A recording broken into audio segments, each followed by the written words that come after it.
They're all curved. From Napoleon times, Napoleon era, they're all curved military swords. Yes. They have as well, they have these straight military swords as well, which they used, if you come back from Napoleon times, which the British, they had two different cavalry. So the stabbing cavalry, which they used like that, and they tried to stab, but then you have a problem of your wrist, because you have the whole weight of the horse. Okay, you need to be a bit, they call it wrist breaker motion. It's doable, feasible, but hard. But then the other one was using the sword in a cutting, and they're all curved. Look at 1882, 1785 model or pattern, or any patterns you have in British or in Prussian, they're all curved. Most of them, majority curved. Yeah. But important for us is, I would like really, to contact many Iranian historians and so. When the Arabs invaded Iran, the Arabs, Arabha با شمشیرهای خمیده, as they say, this does not exist. I only wish to just make a big announcement to everyone. This did not exist. They had double-edged straight swords, not curved swords. And just like the meaning of Zulfaghar. Zulfaghar is one part of my book, actually. And you want me to explain the Zulfaghar? What's the whole behind it? Zulfaghar actually is not bifurcated blade. For those of you in Shiite beliefs. Okay. Can you describe what Zulfaghar, what it is first? Yes, I will explain.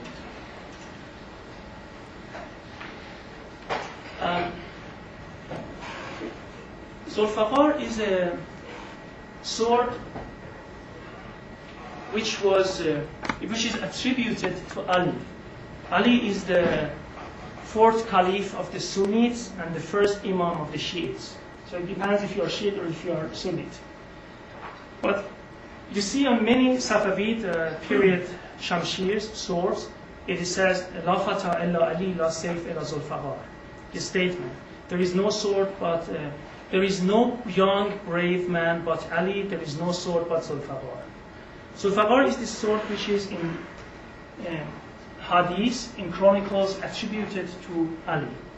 It is said that in a battle, it was when one of the opponents of the Muslims was killed, Prophet Muhammad got this sword and gave it to Ali and said, fight with it. And this is your sword. And this is Zulfaghar in the chronicles. Zulfaghar is depicted like this.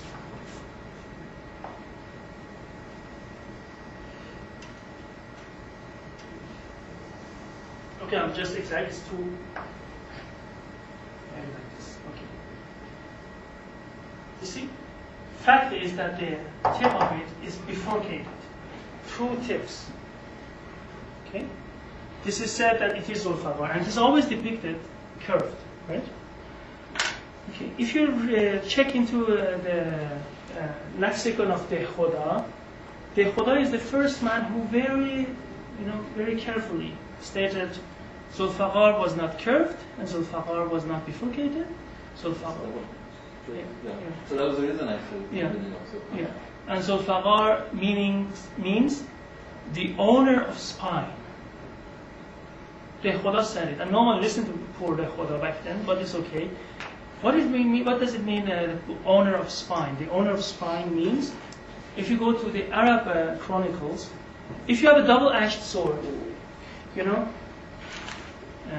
does anyone here practice Japanese swordsmanship?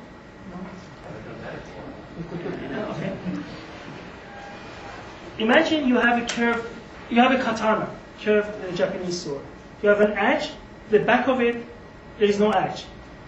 So, basically in Japanese swordsmanship, what don't you do? You do not parry with your sword. All these Hollywood movies, former movies, now we are trying to educate them, especially friends of mine. One of them is the editor of mine who was in The Lord of the Rings, Peter Lyon. We try to tell him, do not bang swords against each other. No one bangs swords against each other.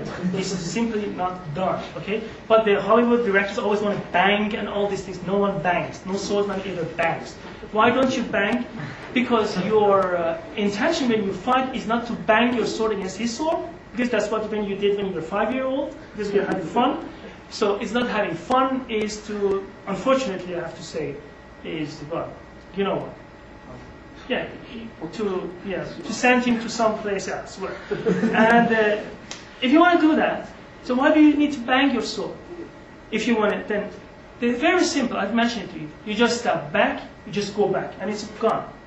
You learn it. Nothing happens. Sure, you see a sword swishes in front of your head, but trust me, nothing happens. You just need to learn, go one step back, and then attack, and go back. Nothing happens. Nothing happens. You can practice it in Kenjutsu and Kendo, in any Japanese martial arts. What important is, if there is no way to avoid the attack, what do you do? First thing is, you use the back of your blade to deflect it. The back of the blade, not your edge. You need to keep your edge intact in order to fight more and more. The back of the blade or the side of the blade. The better is the back of the blade. So, if you have a double-edged sword, where is the back of your blade? So you have one thing. You have your shield. Samurais didn't have shield. You have your shield, you try to parry with the shield and hit. But just in case your shield is discarded, it's broken, what do? You sacrifice only one side of the blade, not both sides of the blade. And this gets the owner of spine. Because imagine this is your Zulfaqar. You sacrifice this part and you cut with this part. It gets notches, you know what I mean? It gets notches, or cuts and notches. So it resembles spine. That's the whole story of Zulfaqar. I did lots of research. I went through all these historical manuscripts. I went to different Iranian, you cannot imagine where I went. I went even to Astana Rzavi to look for Zulfaqar. They always asked me, what are you looking for? I went to all these manuscripts which they were going into pieces and parts. So I just said, no, I'm looking for Zulfaqar. They thought I was a bit crazy, but then they said, but what we found out, the earliest depiction of Zulfaqar as bifurcated blade is from Ilkhanid period. From Ilkhanid period. In a miniature you can find it. And interestingly, the curve is always less and then the curve gets more during the period of time. Fact is, the Safavids for sure used this, but this is a symbolic weapon. There were weapons made like that, but not of very high quality steel. They were only used as a symbolic weapon. As a matter of fact, if you have a sword like that and try to use it in combat, it breaks. Very easy. You can make any testing with that, no problem. Because the second one does not allow you. And yes, I mean, if you wanted to use it as a parrying device, this is impossible. Let me tell you this. This is impossible. You cannot use this bifurcated tip. A sword comes here and then you go like this. I mean, it is impossible. I mean, okay, I grew up, I started with Japanese martial arts with the swordsmanship. I started at the age of 5. I was only that big. And I'm not 40, so it's like 35 years of martial arts experience in my life. I haven't been able to do that once. I mean, but, okay, I'm not very good maybe, but believe me, no one has done that. It is simply impossible. Because the reason is very clear. Why do you want to wait for this? You just step back and then hit the man and kill him. More money. I'm sorry? Because sometimes you might not always be able to step back. Sure, but you don't need to use this tip. It is simply impossible. You can deflect it simply with the back of the blade. You can deflect it. Probability that the You cannot, you know, the probability is extremely low. Let me please explain to you. Unfortunately, I mean, this was not, there are some test cuttings, okay, in the Japanese swordsmanship. You see how it is done on, on different bamboos or different cutting materials. You see, you do not see the blade. It swishes, you don't see it. It is, you don't simply need to do these things. You don't simply need to practice these things in a sword fight. The last thing is, the whole idea about sword fight is economy of motion. Be it Japanese swordsmanship, we say always, economy of motion. Don't move unless it's necessary. Be it Chinese swordsmanship, be it Persian swordsmanship, or whatever. Okay, if one day you go back to medieval times, remember what I said to you. Economy of motion, please. Do not try to make fancy moves. These are only for movies. Never try anything. Just wait. Just wait. Nothing else. Wait. That's the only idea about swordsmanship. Dr. Khorasani, can you finish it in 10 minutes because Yes. we're running out of time? Sure. This is a highly curved sword from Safavid period.